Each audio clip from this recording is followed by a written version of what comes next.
Guys, let's eat! Excited na ako sa laswa. Tagal ko na hindi nakakain ng laswa. Oh. Yung rice ko talagang bahaw yan. Sinadya ko. Di initin. Kasi masarap ang laswa sa bahaw.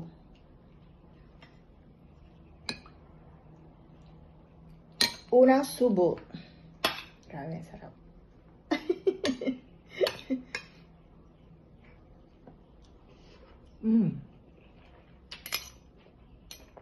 Grabe, ang tamis ng sabaw niya. Tagal ko na hindi nakakain ng laswa.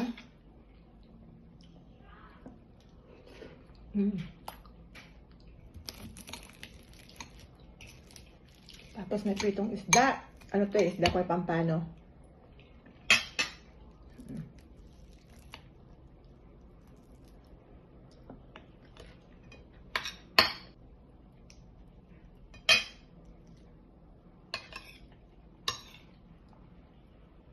Sarap.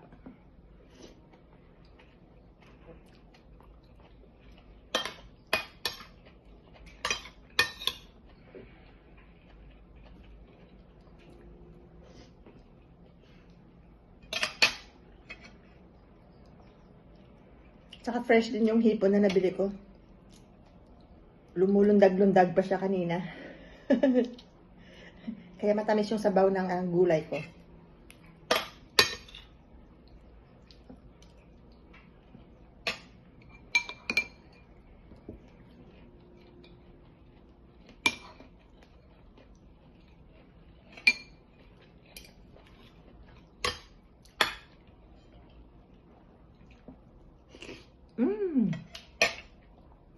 Thank you for watching!